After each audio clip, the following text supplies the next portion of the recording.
I want my words to go into your ear. You should listen. Pay attention to what I'm saying.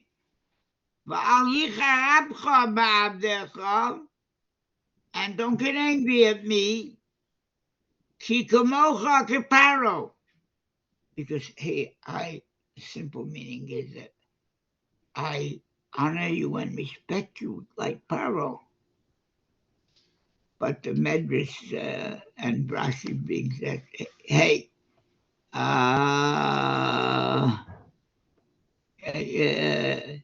just like your master Paro is a liar, you're a liar. And just as I'm not afraid of Paro, I'm not afraid of you. And if you tick me off, I will show my being stronger than you. But the Midrash starts off with the following: B'ni im aravta l'reacha. My son, if you took surety, if you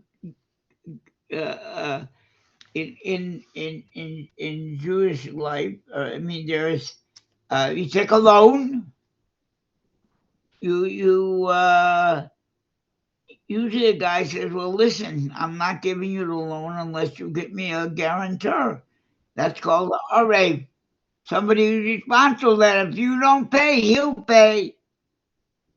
That's a rave. So the Midrash takes off on this and says that, well, you hear what the Midrash says: "B'ni ima rapto reacha lokashta b'meficha." You'll be trapped by what you said because you have to pay. And I say so I'll tell you what you should do. Omar Rabbi Chanina said,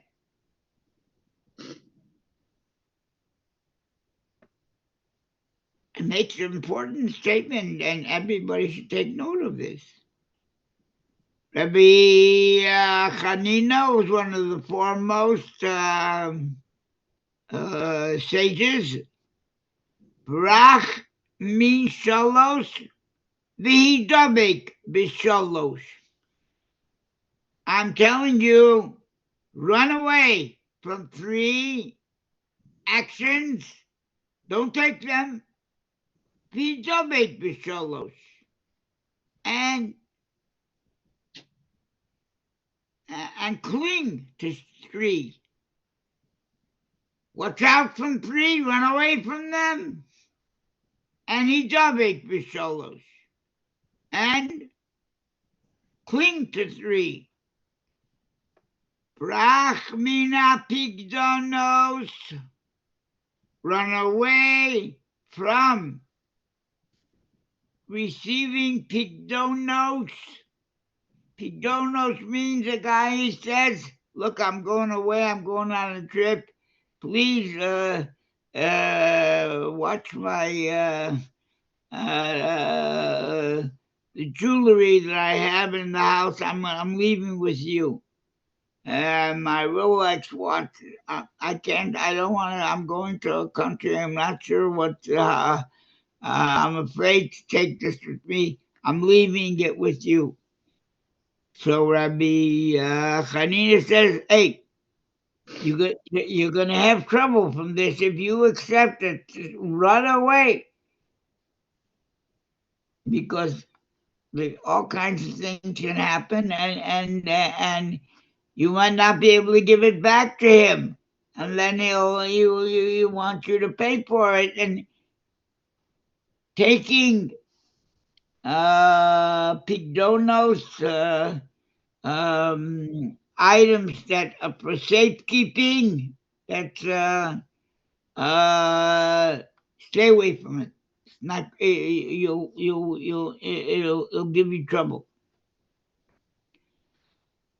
And the second thing is umin hami unim, and from mi'un. Now, mi'un is something maybe you've never heard of, but mi'un is what a young girl, a father has the right to uh, to marry, to give his daughter in marriage, his small daughter.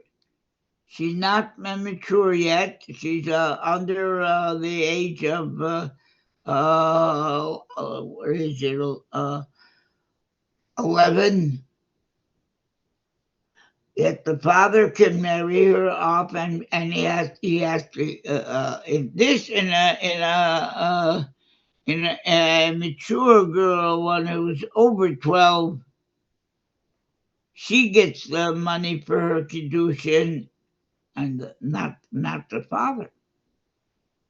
But in one that's under 12, the father can marry her off, and he gets the money that the groom has to give. Today we give a ring, to Kala.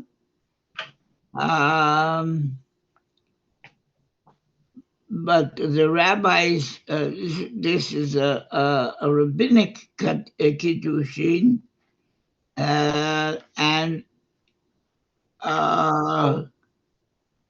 the girl can get out of it by refusing.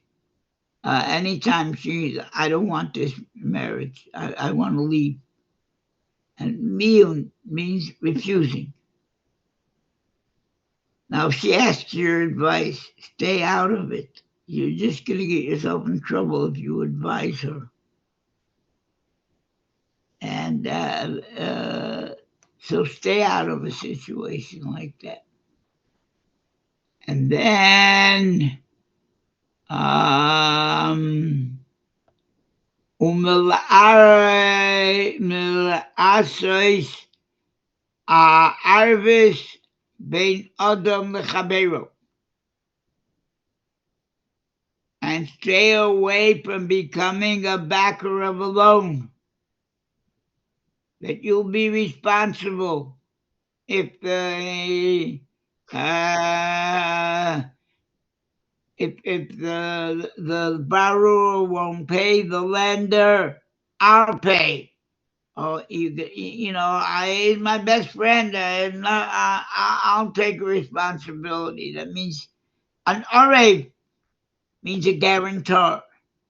And I advise you, just like I advise you, don't take people's property to guard while they're away, and you have it, that's going to bring you trouble.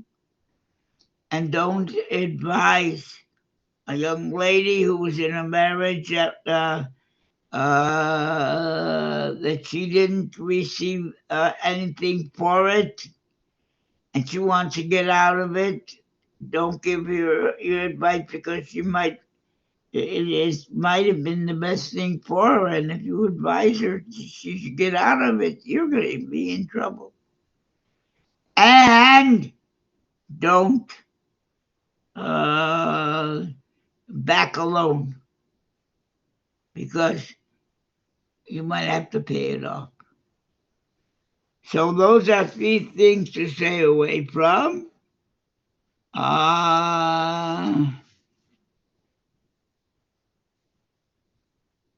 And hijabek, what you should be involved in is b'chalitza, in seeing to it that now chalitza, you know what it is, chalitza? Chalitza is if a fellow marries a woman and he dies, and he dies childless, and he has brothers. So every marriage like that, there is from the Torah. There is that the woman is connected, just like she's connected to the husband. She's connected to the brothers if the husband dies, that they have to marry her and perpetuate the husband's name. That the fields that the husband would get, the brothers get, and it's called after the husband. Now, so, but there's a way out of it, and I don't.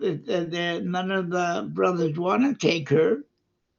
Like this, hey, you could if a brother has children, there's and he dies, and he leaves a wife that had children. So there ain't no way that a brother can marry her, a sister-in-law. The only way is if he died childless.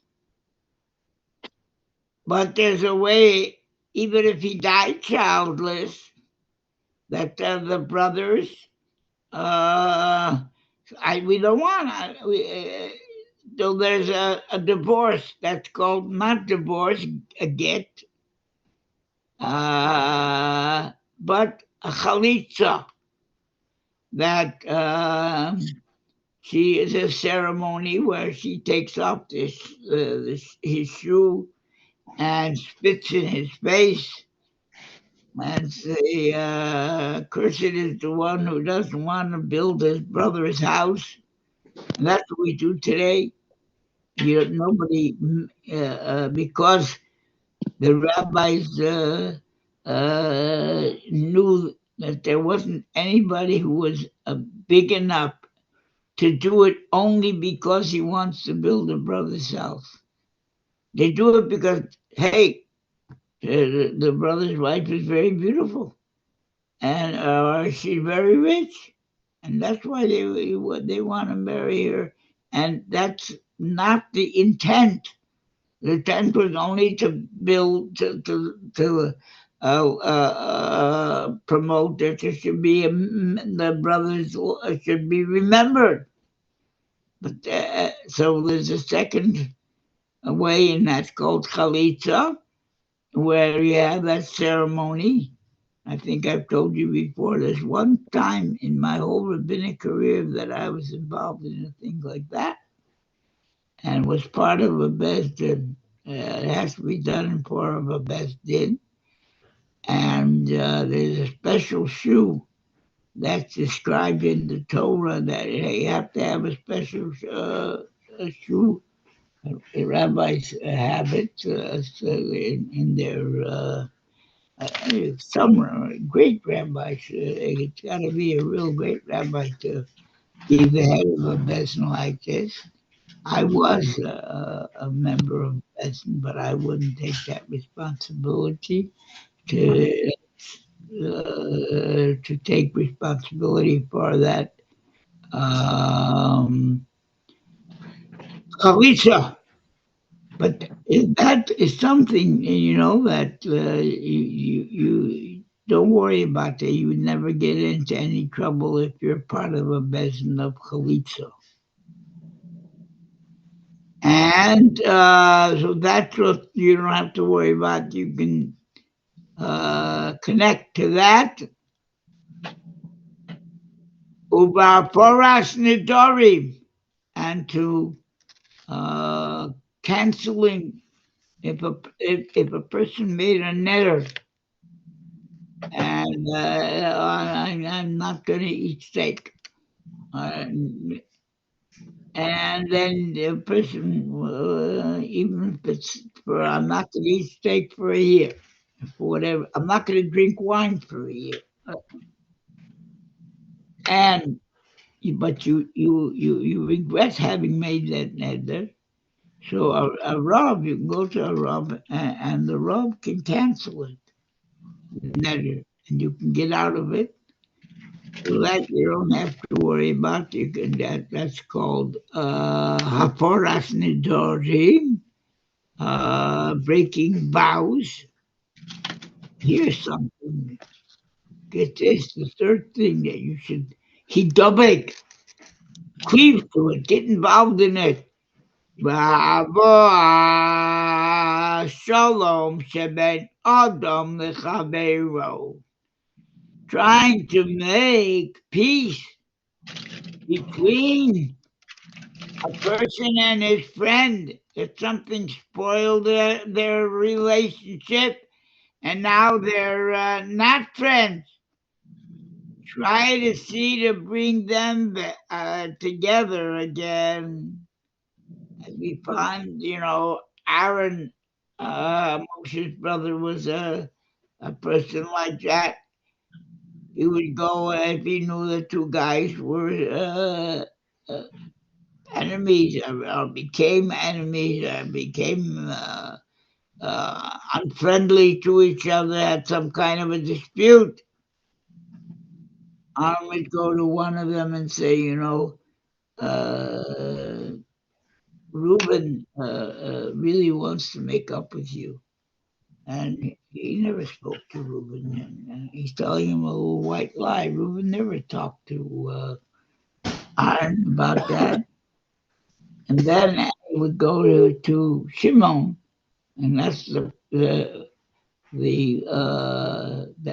fellow who was a friend of Reuven, and then something got into the way of their friendship, and Aaron wants to bring them back together again. So he would go to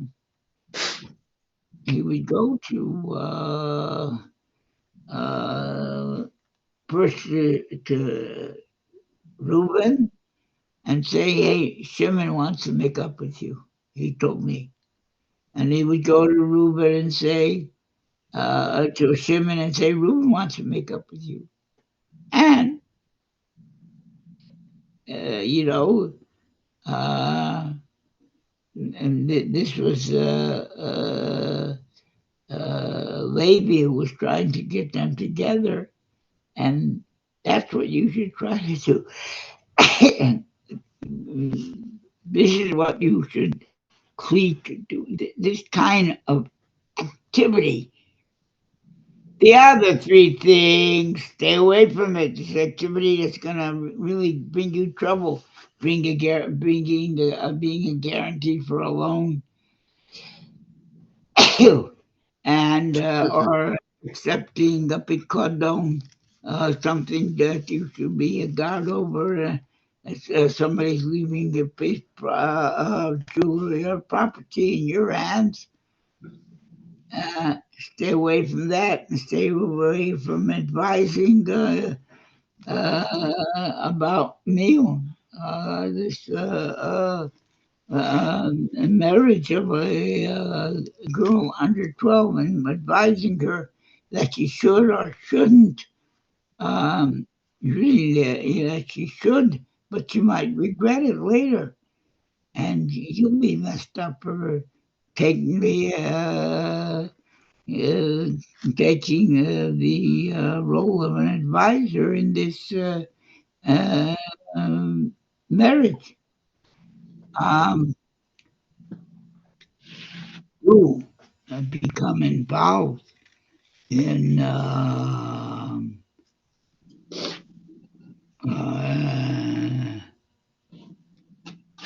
in in uh, in Khalisah, by and giving this, getting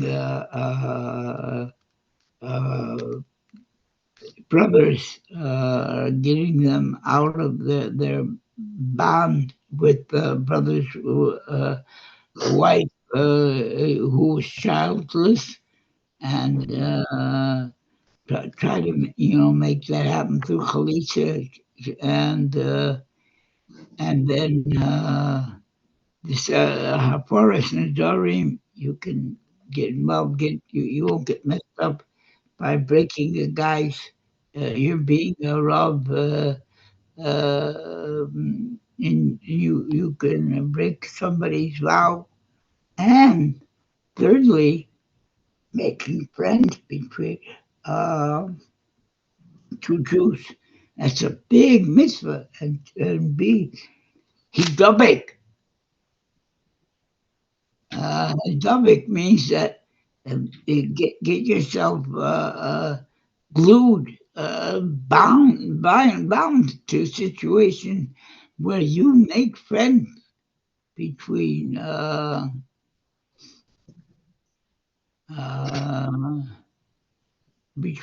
people who work who got into a quarrel, and they hate each other and try to bring them to liking each other. I had a nephew, all of a sudden, my sister's son, who was a good mimic. He could um, make people's voices sound like he's, other people's uh, voices. I could make them think that he's Reuben or he's Shimon, and he would call people up who he knew were angry at each other and say, "I would like to make up with you." And then he called the other guy and used his voice, and I would like to make up with you. And he brought about people becoming friends again. And that was a big thing in his life. He died young, but only 57. But he was one of my nephews that I was close with him. But he was a comedian, and he was a mime. He could make people's voices, and he would, two guys who were angry with each other. He'd call them up as the guy who was supposedly angry with him and say, "I'm not angry with you. I want to make up with you." And he called the other guy, make his voice, and that's where the person should do. Uh, that brings you big credit upstairs if you make shalom between Adam and Chaveru.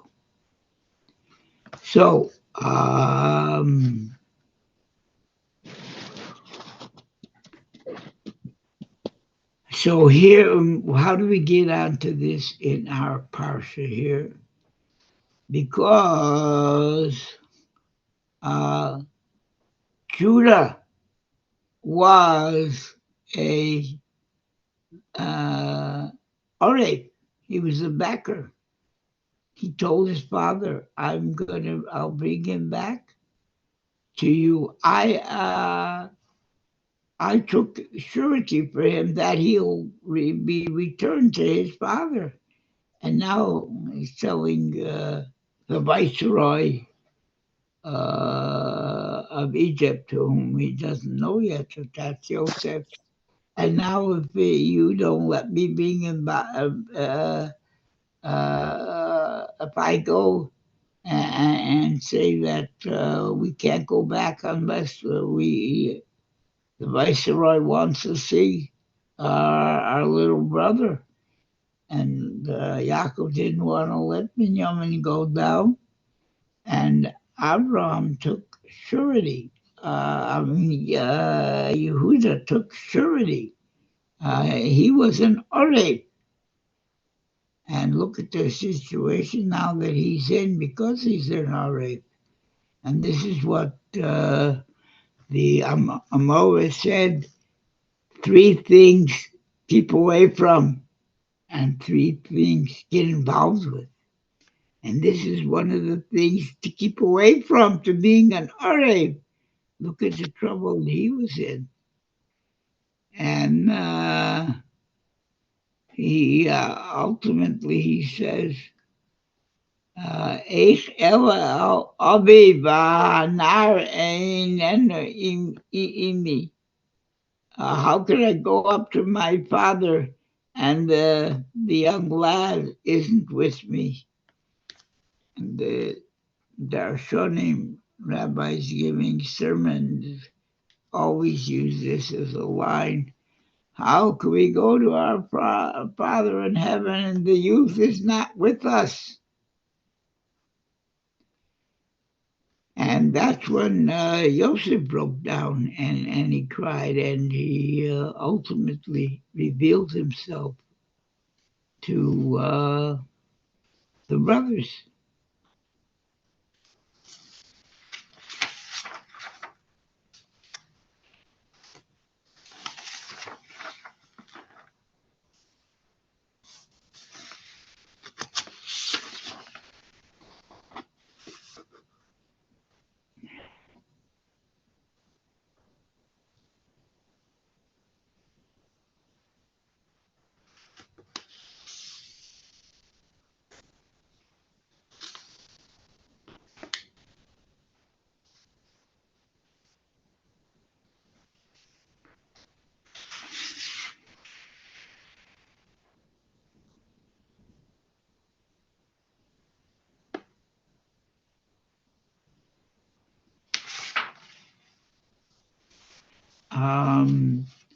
Also on Vayigash, Elov Yehuda,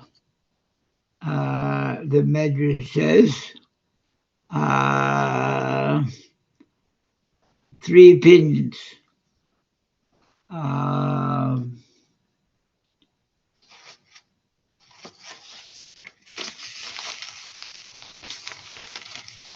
Vayigash, Elov Yehuda, Rabbi Yehuda, Rabbi Nehemiah, Rabbanan.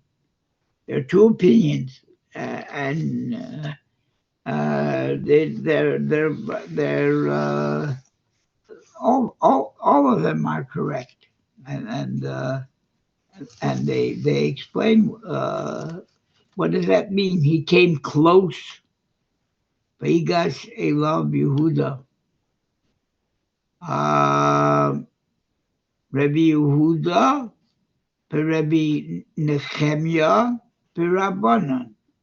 Three have an opinion. What does this mean? Rabbi Yehuda Imer Hagoshel Milchama. He approached him. Vayigash, that's the name of our Parsha. Vayigash, he became closer. He approached him. What was in his mind? That if he doesn't listen to me, I'm going to smack him. I'll make war with him. I'm stronger than him. They knew that power. So that was one way. That's what Rabbi Nehemiah says. Rabbi Yehuda says. Rabbi Yehuda says, Hagoshel Mochama. It's interesting. Rabbi Yehuda, he's named after the first Yehuda. Who's the first of the Yehuda? The one who's in this conversation with Yosef, whom we think is the viceroy of Egypt. And Rabbi Yehuda said, who's named after is Yehuda, Omer, Hagoshel Milchama. He was ready, if you don't give in to me and give me back this kid to take up back to his father, I took the guarantee for him, and I'm going to smack you. I'll get rid of you. Milchama, I'll have war with you. Hey, my daughter, where do you see that Vayigash is an expression of going to war? Vayigash Yoav v'ha'am asher imo lamilchama. Yoav, who's the Sar Tzva of David, He and his troops went out to Milchama. So we see that Vayigash is an expression of going to Milchama. Okay, and that's what Rabbi Yehuda's explanation, and he brings a pasuk to back it up. Rabbi Nechemia Omer. What does Rabbi Nechemia say? Hagasha lepius. Pius means appeasement. He wants to appease him and get it on his good side. Hechta atomar Vayigash b'nei Yehuda el Yoshua. The children of Judah, that's in the tribes, they came close to Yeshua to tell him about their wanting to inherit the land, and he should divide the land for him. And they were very peaceful.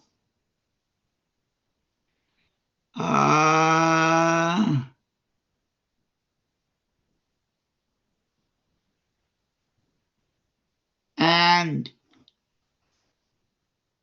so that's the second. The first one, Rabbi Yehuda said, they came close that if you don't listen to him, he's going to smack him.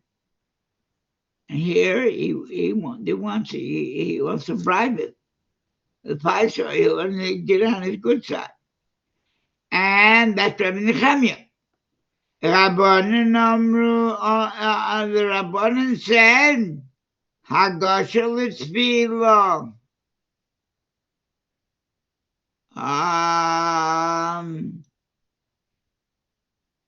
What do you see? That he went, he prayed, he said to kill him. Before going over to him, he said a couple to kill him. He prayed to God that he should be successful. Where do you see that it's prayer? Where do you see that it's in Malachim by Elio? It says, Vayigash Elio Hanavi. Elio Hanavi stood before God, Vayema Hashem Elokei, and he prayed. And the word is used that he came before God. Vayigash Elio. Okay, so we got 3 opinions, and they're all right. No, it's not that one is arguing with the other.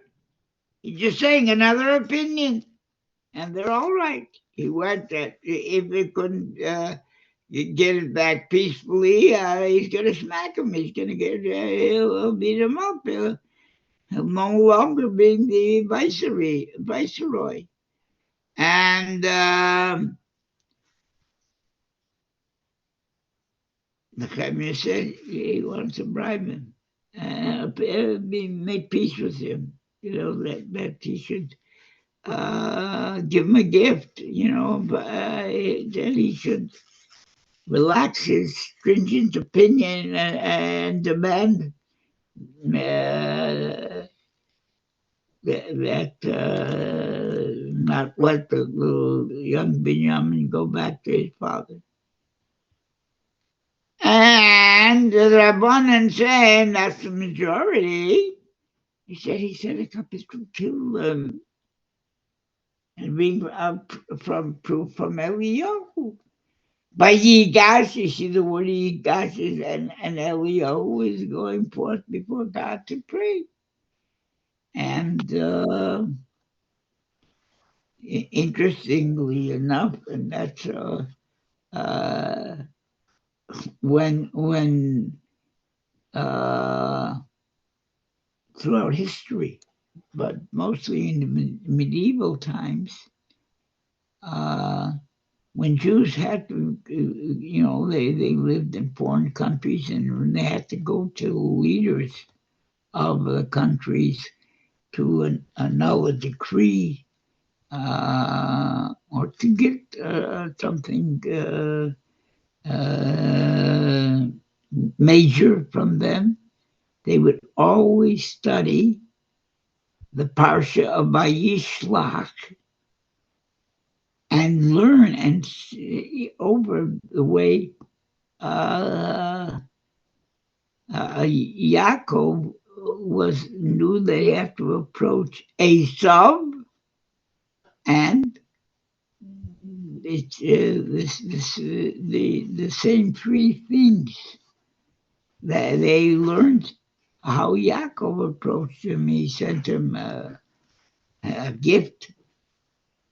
Sent him a gift, gifts, all those of animals and servants. He sent him. He was Yaakov was very wealthy, and so a gift, a bribe, and that'll make him look good at him and not want to kill him. Secondly, he had an approach of making war, and he divided his camp, and he was prepared to fight Esau. He divided his camp into two. And the third way was he prayed to God, that God, you promised me that you will be with me. And about to amount to Hativ, you said you're going to make good, you make everything good. Please keep your promise. So, but the rabbis, this is a known fact, and this is told us, I believe it's in the Gemara, that before they would go to a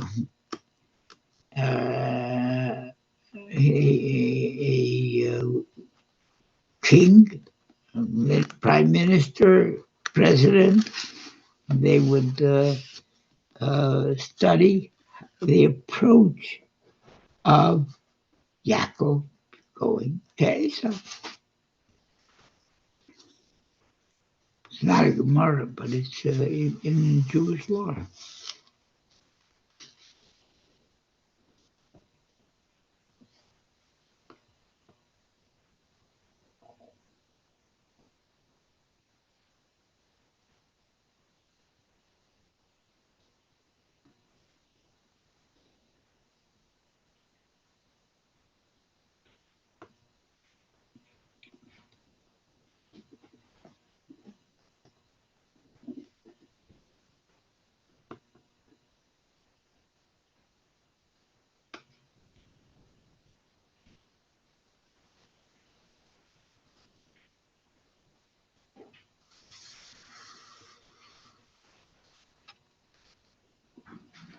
And then it says that he said,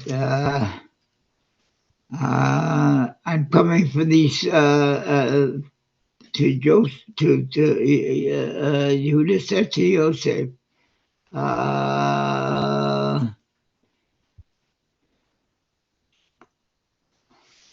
and that I can beat you on all these levels.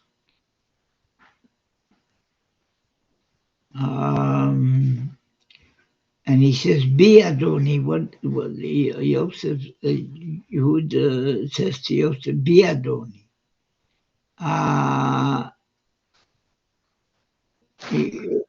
Take from me and not from my little brother.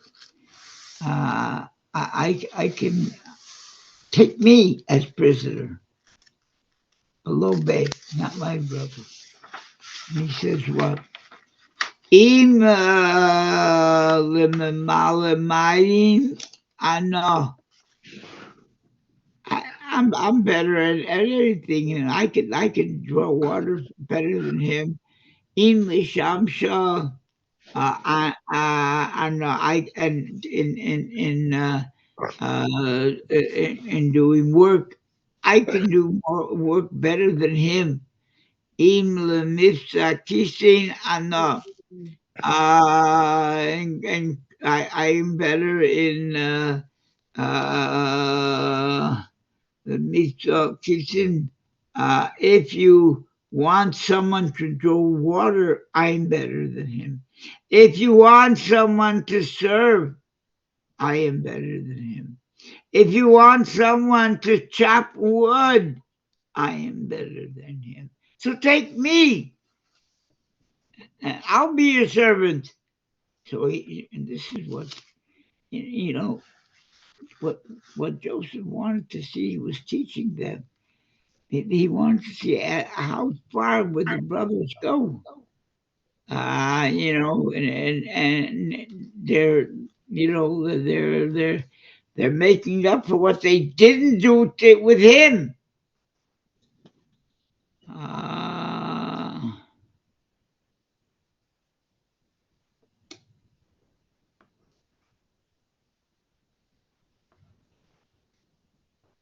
Another thing, what is it? Be Adoni, that he said to Yosef.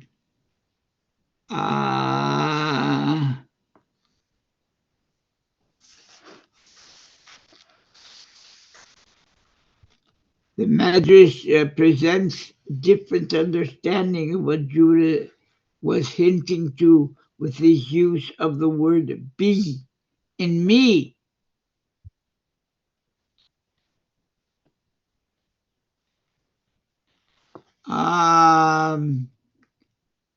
If you please, my Lord, Be'at Ma'avir Aleinu Adoni.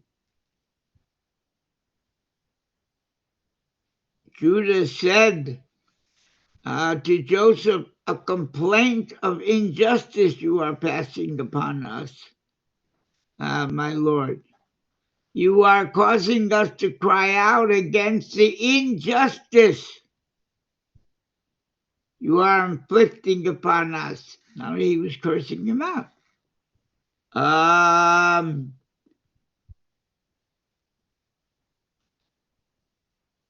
You said, bring him down to us. For thus you said to us, bring him down to me, and I will set my eyes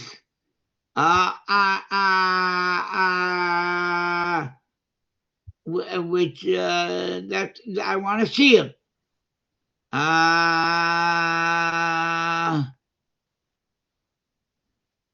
The matter which you spoke has been transformed into blindness of the eyes.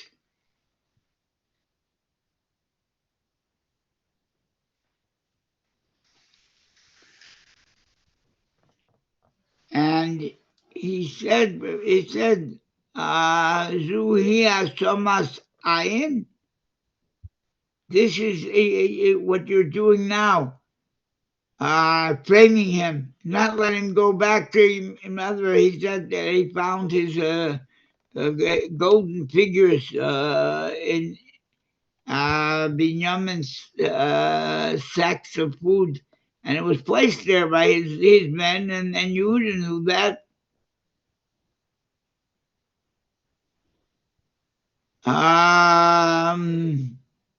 Benimuso Shalanu Ksiv.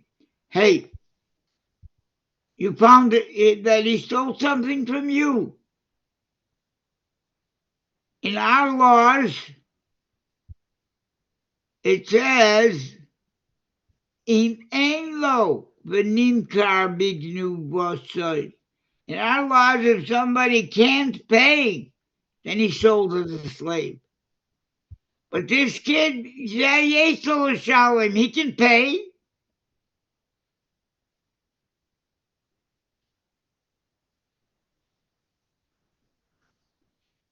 No, they had the money to pay for the golden goblets that he stuck in his sacks.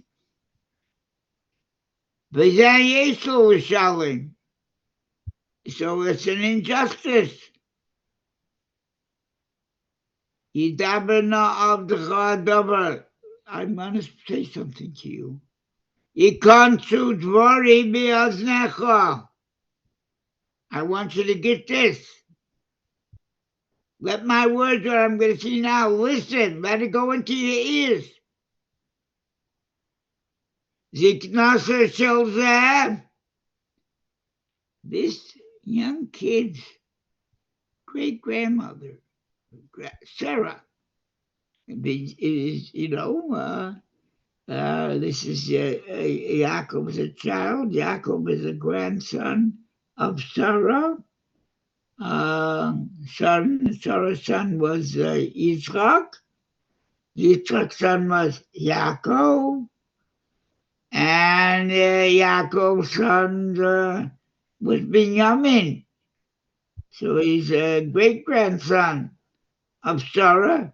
You know what happened with, and if you take in what's going to happen to you, what happened to, because Pharaoh, we're here in Egypt, it's Egyptian history.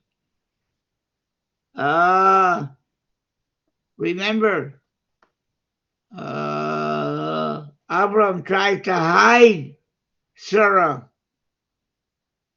and she was a most beautiful woman, and he tried to hide her. He put her in a box, but when they had to open the boxes to pay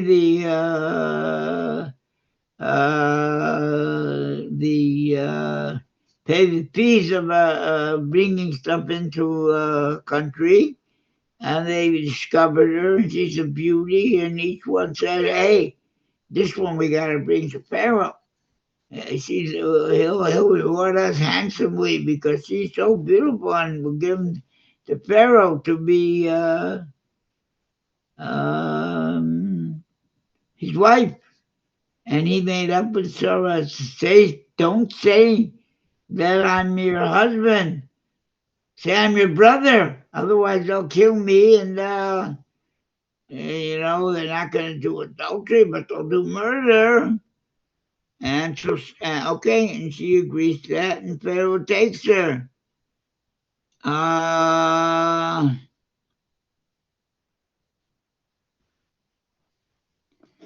And what happened that night? When he tried to approach her, Vayigash deceived. This is what the great-grandmother was protected by God, because it says Vayinaga Hashem es Paro. God smote Paro. He had all kinds of boils, and him and his whole household. Vayinaga Hashem es Paro. So just watch out. Don't start up with us. He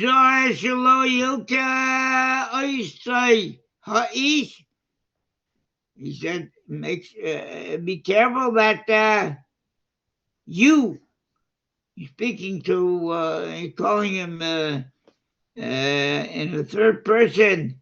Be careful that person is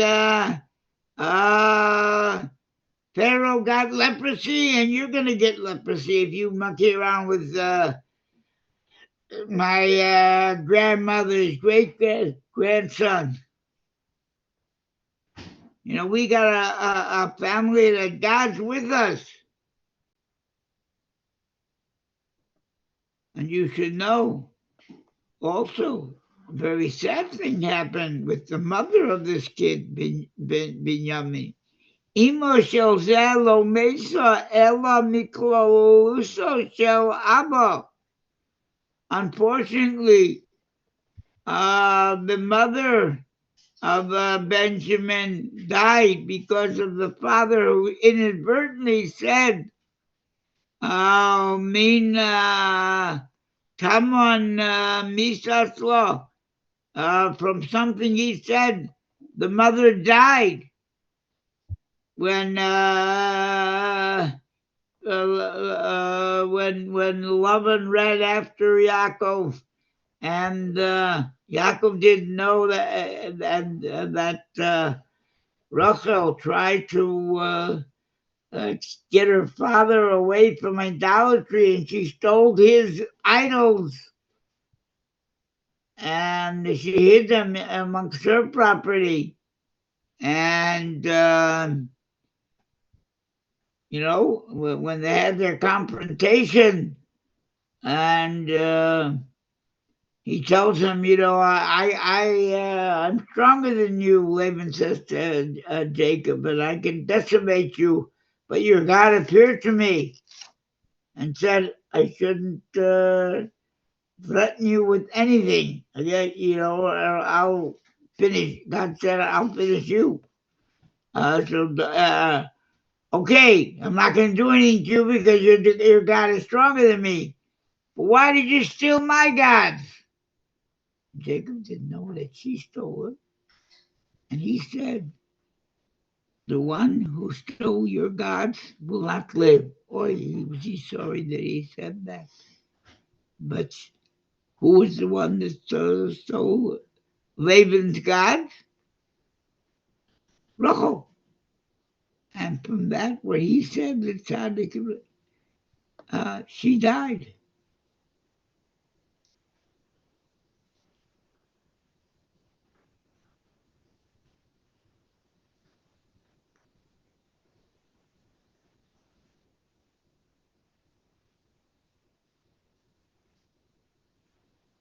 So he tells this to the viceroy. Achas.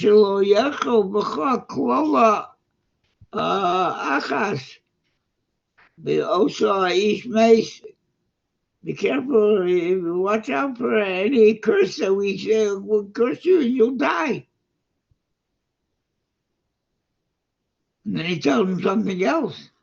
You know what? Listen to this, Mr. Viceroy. Snai mimenu nichnasu l'krach echad. Two of his brothers, Shimon and Levi, went into a city. Two little boys, 13 years old. They went into a whole city and they destroyed it. And in that situation was Bishvil Nekeva, because Shem, the son of Hamor, kidnapped and raped Dinah. But there was because of a female, and just two of the brothers knocked off a whole city. Khan Bishvil Zocher. So you don't think they do it to save a boy? But they do to save their sister? You think they won't do it? Two guys. We got two guys amongst our boys who knocked off a whole city.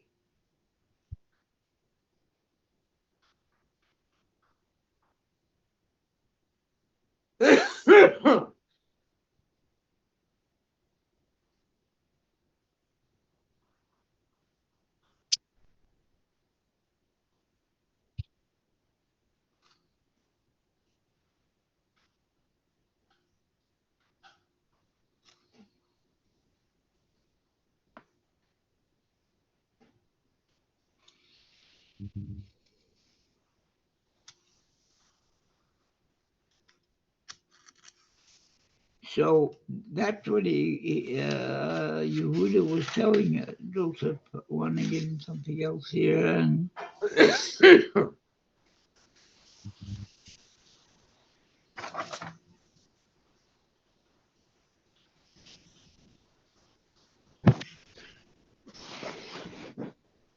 finally, okay. So Yosef sees that the brothers have repented, and they're ready to they're ready to destroy the whole Egypt. And they're putting their lives on the line for their brother.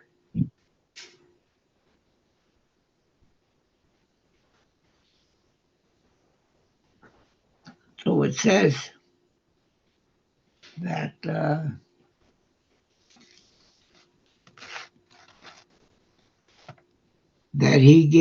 Joseph gave out. He said, "Everybody, get out of here!" All the Egyptians. He didn't want to uh, identify himself in front of because he knew his brothers would be shamed.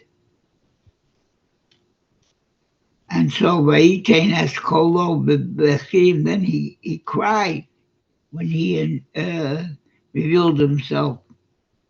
And what was their response? Lo yachlu echav la'noisai.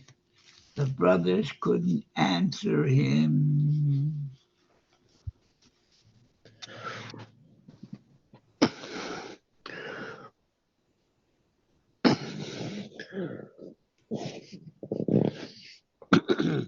Abba Kohen Bardullah Omar.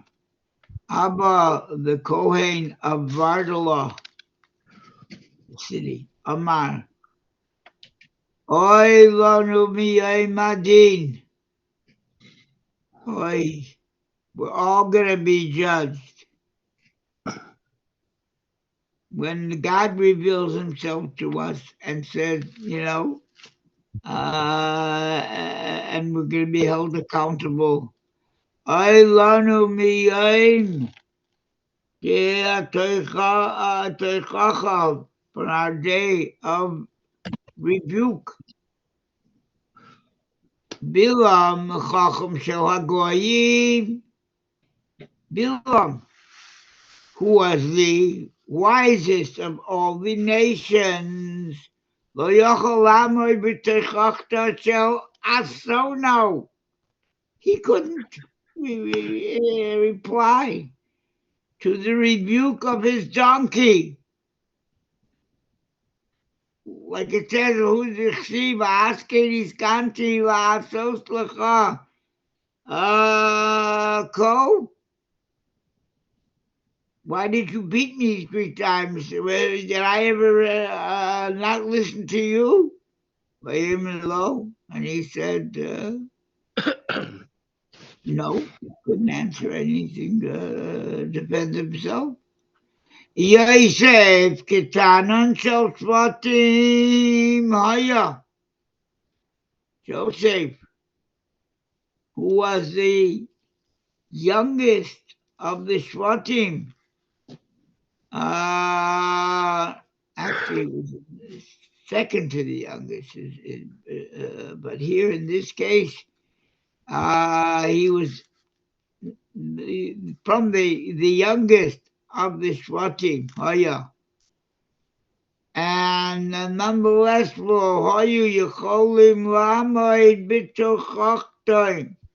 the brothers couldn't stand in front of him. They couldn't answer him.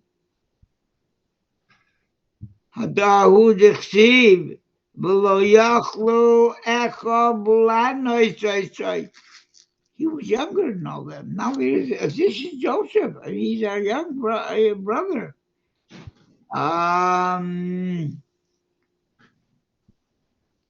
Nivalu b'tochachto. They were overwhelmed. They were overwhelmed by his rebuke.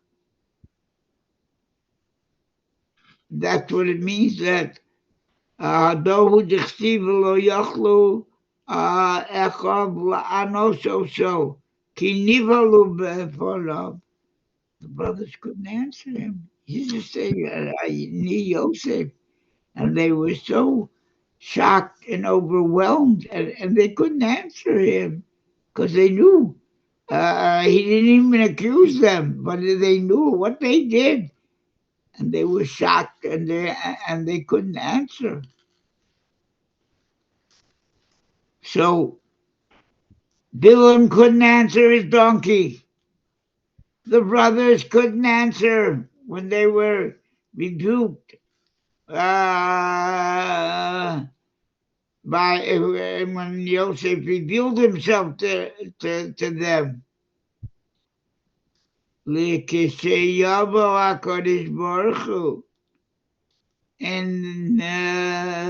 when God will come, ויוכיח כל אחד ואחד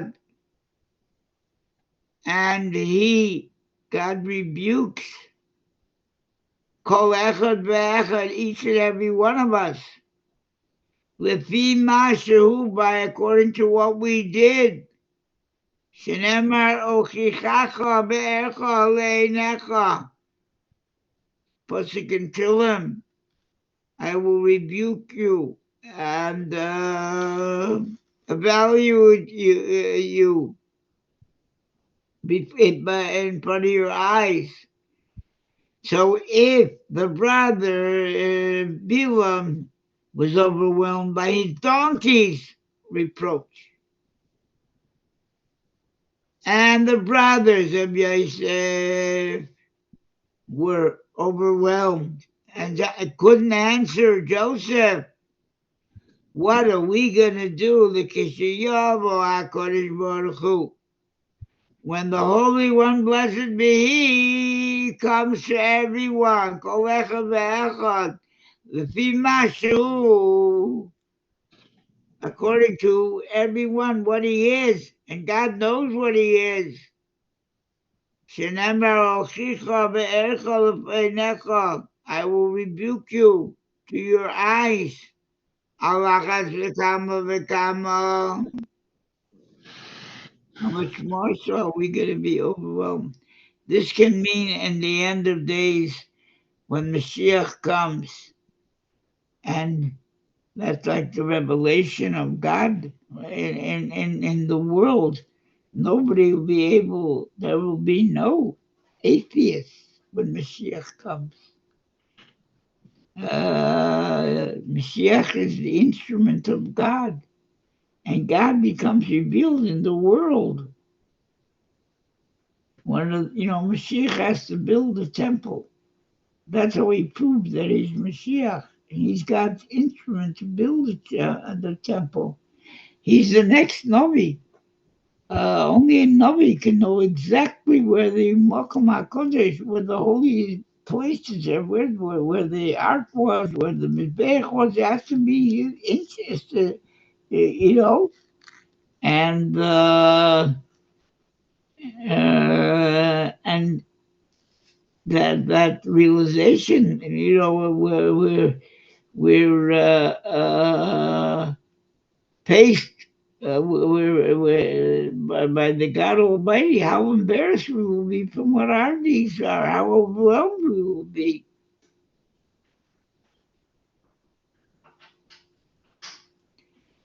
And he didn't want them. Joseph didn't want. He told them, calm yourselves. And they didn't know for sure if he was telling the truth. Because remember, how could he be Joseph in Sin City? And he said, Kishuna Eli, come close to me, Vayigash. And they came close. And Hera Lahem Esamivo. He proved to them that he was their brother, because he was circumcised. And actually, he also caused that all of Egypt to be circumcised.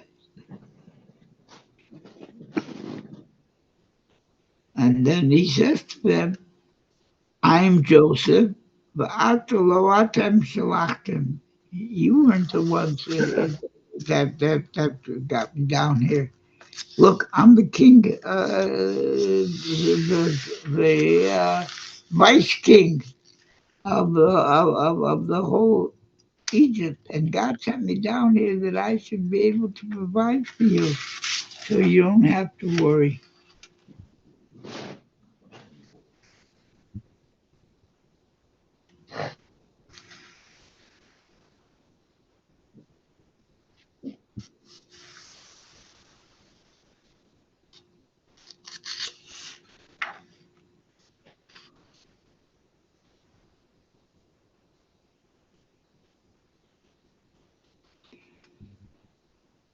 He just says over at the end of this Pisgah in the Midrash that he saw that these guys are really tough, and they'll destroy the whole Egypt if I don't reveal myself. They didn't believe that indeed that he was Yosef. So below Haminu lo, they didn't believe him that he was Yosef.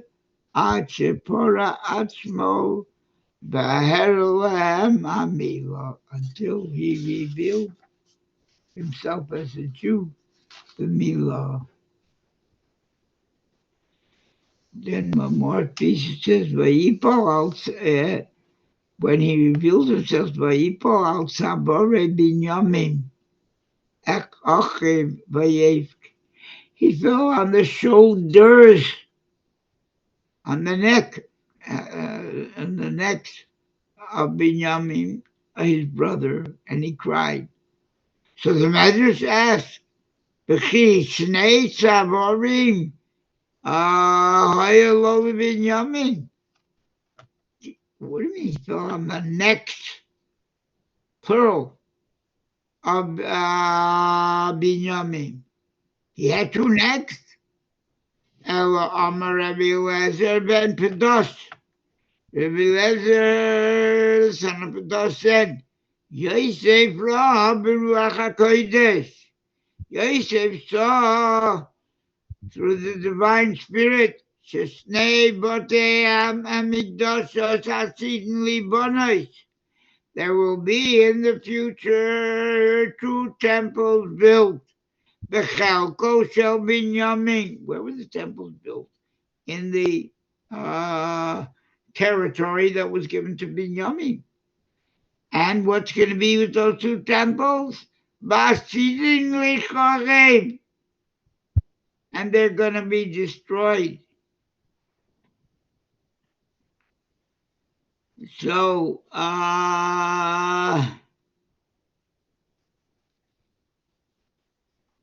that's what it means, that on the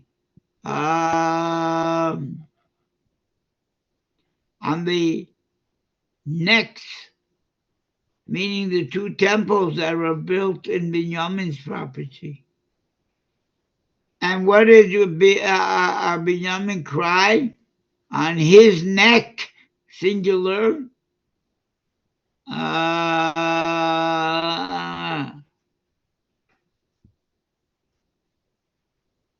Ubinyamin bocha al tzavarov. Binyamin cried on the neck of Joseph, one neck. Well, what did he say? These guys were all prophets. What did he say? Yosef saw 2 temples that were going to be built. One stood for 410 years and one stood for 420 years, with a separation of 70 years where there wasn't a temple in between it. But he saw that both would be destroyed. One was destroyed by the Babylonians and the other by the Romans. And Binyamin cried on Joseph's shoulder, Ra Mishkan Shiloh, the Mishkan of Shiloh that the Jews had in Shiloh for 369 years. Osi Leasos, that was in the Bechelko Shel Yosef, Osi Licharev. It's going to be in Joseph's territory, but it's going to be destroyed. So that's what he cried about.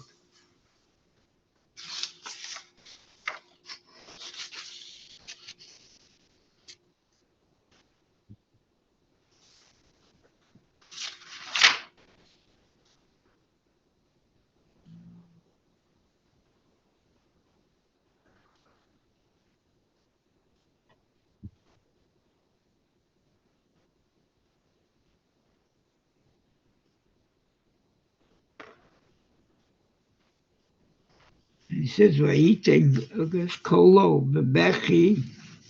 So the Medrash points out that Kishem Shelo Pies Yosef as Echab Ela Bebchia, that Joseph appeased all his brothers when they saw he was really emotional, and he cried over all of them, and they saw he was uh, very serious. Kach HaKadosh Baruch Hu Eino Goel Es Yisrael.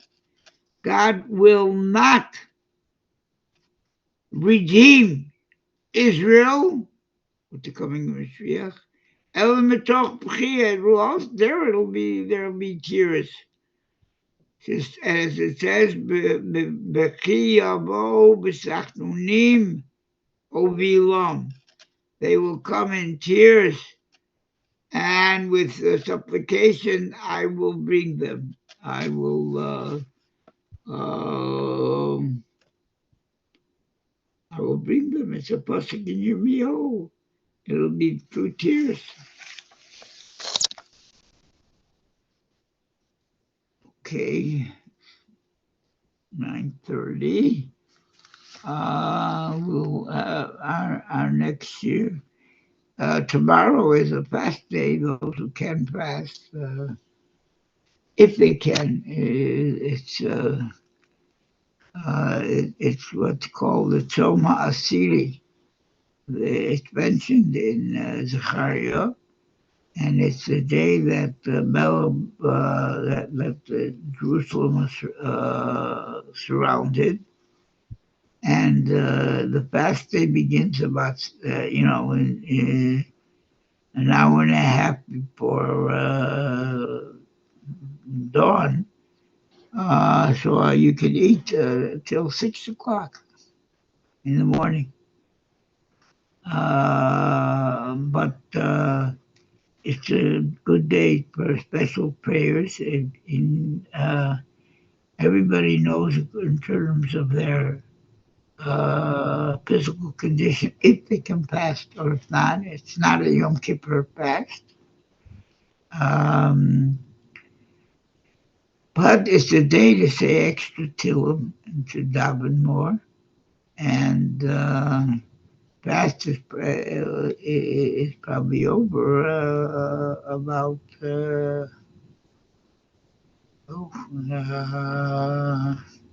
probably about 5:15. Make it. But anyway, it is a day that's mentioned in the Tanakh, in Zechariah. The 4 fasts are mentioned, and when it says that B'tzayin HaRevi, the fast in the 4th month, and that's Shivasu B'Tammuz. B'Tzom HaChamishi, fast in the 5th month, that is Tisha B'Av. B'Tzom HaShvi'i, and the fast of the 7th month of Tishrei, that's Tum Gedalia. B'Tzom HaAsiri is in this month, and it is the 10th day of this month is the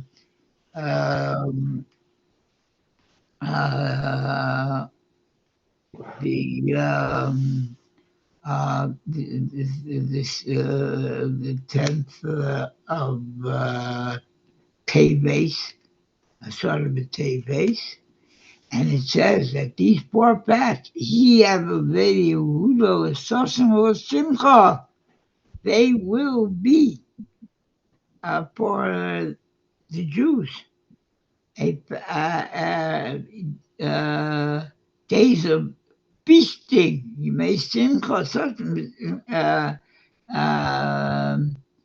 and they will be turned over from fast days to feast days. Baruch Hashem. So let's hope that will be in our time. And the only fast that is eternal is Yom Kippur, because that's not a fast over the destruction of anything, of the temples.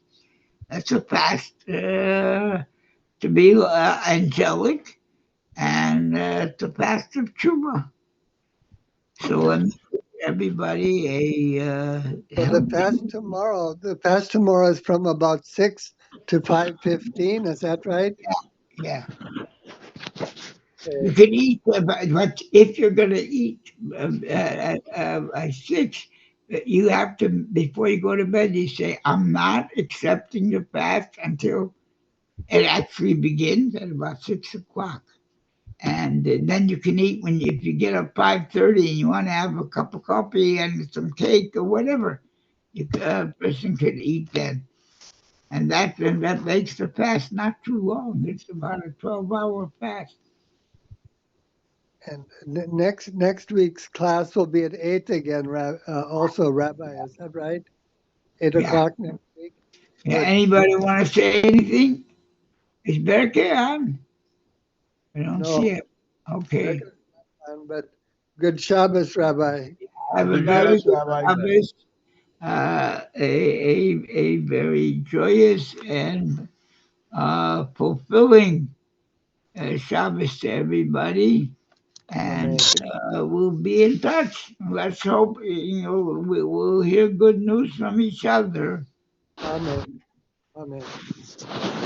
So too.